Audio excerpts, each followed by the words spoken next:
What's going on, Repair Gang? In last video I showed you how a two-stroke carburetor works. In this video I'm going to show you how to rebuild a two-stroke carburetor. Now the kits you can buy, they're pretty generic. Like as you see, there's a bunch of stuff in here. This will work for most all carburetors, even that are not Walbro, Zamas, aftermarkets. Pretty much this kit right here, and for $9 you get 2 of them.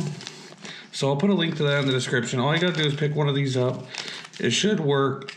Even though this is a really old carburetor off an old Tanaka, this is gonna work just fine. So I'm gonna show you guys how to rebuild it. But first things first, I wanna explain what's in this kit. So we're gonna dump it out. Now the only thing I'm not gonna mess with, look, it comes with this little screen here. If you got a little screen, it comes with a big screen, it comes with whatever the hell that plug is. Now, I'm not gonna be doing these. These are Welsh plugs. I'm not going to be changing the Welsh plugs. I don't have the right tools on me and they're a pain in the ass. We are going to use this spring. We might put the new lever on there. We'll put the new needle. See, look, it comes with this big needle and this little needle here. So I'll put the little needle aside. I'll put that little gasket aside. I'll put the spring on the side we're going to use. Look at this. This is a little gasket, which is not the one we need. That is also not the one we need. I believe, oh, I'd have to actually pull it out now. So we'll put all those away. We'll put the fuel pump gasket. One of these metering diaphragms here is we're gonna use, I'm pretty sure it's this one or this one. I wanna say it's this one. But I know for a fact we're going to use this metering diaphragm. And now this is the thing. You got to make sure your metering diaphragm has this for this kit. If not, you can buy the kit and then buy extra metering diaphragms. I'll have a link to some metering diaphragms in the description down below. Our carburetor does not use these, so we're going to put those aside. And I think it's this gasket right here is for our fuel pump. So we might use this little bar too. So let's get into taking apart this carburetor. Timestamps in the description if you want to skip anywhere. You know, feel free to skip around. Feel free to come back. Feel free to share this video with a friend. Well, let's get right into it. There are always, 90% of the time, there's going to be one bolt on the top. This is where our fuel pump is. So like I said, we will take out this little screen in here, and it comes out just like that. Even though that one's nice and clean, we will still change it. And in order to change it, all you do is put the new one on and you just push it down nice and gentle without breaking it. Pretty simple. Now let's look here. Here's our old fuel pump diaphragm and fuel pump diaphragm gasket. Now let's see here. That's not the right one. That one will work. We can use this one actually. I don't know. What's this material made out of? If you guys know, let me know in the comments. I don't know. Technically, that one ain't gonna work. That one will work too. We're gonna go ahead and use this brown one. So we'll just use this brown one and let's look and match it up. And there's a new gasket. Perfect. So we got that aside. Matter of fact, we can just put those on now. So it's gonna go, the fuel pump diaphragm is gonna go on there. And then you're gonna put the gasket on there. Just like so. And now you're gonna put the top back on. And like literally that's all we gotta do on this side. We change that spring, the screen, not the spring, the screen, and the fuel pump diaphragm and fuel pump gasket. And all these other parts that we have extra, if you're in the business, we can use them for later, except the old ones.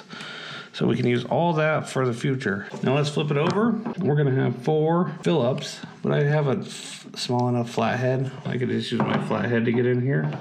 This is for the metering diaphragm area. It's a pretty simple build. Some carburetors are a little more technical and some are just regular. Let's see here. Technically none of these match up. So this one has a little tail at the end.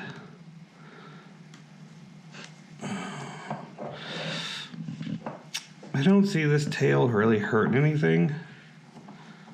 So we'll just use this one. It's gonna work fine.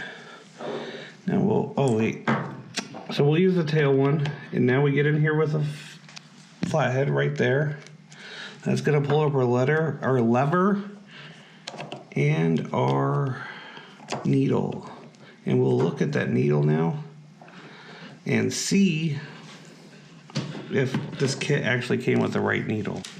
So here's the old needle and here's the new needle. Looking at them, they're pretty similar, so I think it'll work. So we'll take the new lever, the new needle, and the new rod here. And we'll even use the new spring. We'll just full rebuild this. Now this part, guys, is always the worst part. So we want to put this spring in there. Actually, you know what? We'll kind of do it reverse style.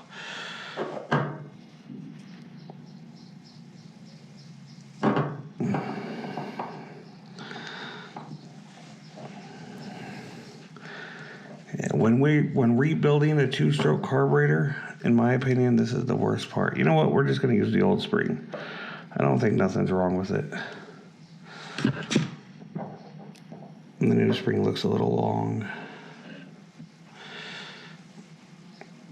Now what you got to do is you got to get it up in here, up under the lever, while also, now watch this. Let me see if I can't do it while looking at the camera.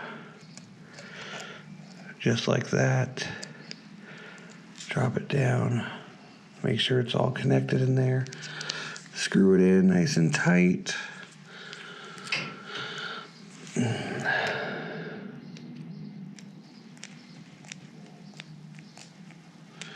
I'm gonna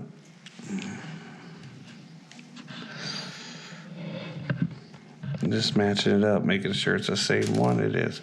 I'm gonna adjust this just a little bit by pulling it up. There we go. Now we'll use the one with the little tail on it, like I said. And here would be the Welch plugs, which looks like they'll fit right here. But you need a certain tool to remove those and a certain tool to push them back in. And it's just a pain in the darn gosh patooey. So there's our new metering diaphragm. Look at that, coming right back up. That's what you want to see. And now we'll put on the lid. And just in case anything doesn't work, you always keep the old stuff. You don't just chuck it right away. Because if you chuck it and you throw it away and you realize, oh boy. Well, you know, so that's what I'm talking about, the old needle and the old lever. You want to keep those. Keep those where you can reuse them. Yeah, I don't think that tail is gonna, this little tail right here, I don't think that's gonna hurt nothing. It's still gonna make a nice seal. And there shouldn't be a problem. This carburetor should actually run pretty good now if that was the problem. But it needed a rebuild anyways, because look at this old meter diaphragm. It had like no life left in it.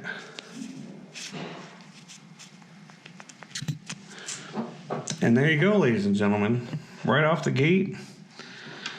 Now, most time you won't need to replace your high and low. And if you ever do need to replace, you know, like these, it does come with like little tiny springs and stuff. But like I said, for 10 bucks, you get 2 whole rebuild kits here. And they're going to work for most carburetors that are Walbro and Zama and aftermarket. So yeah, I'll have a link in the description for all the parts I used on this. And extra parts if you need it. You know, just a whole bunch of stuff. You can also check out the affiliate link for Hipa. And if you buy something from there using my link, I get a discount.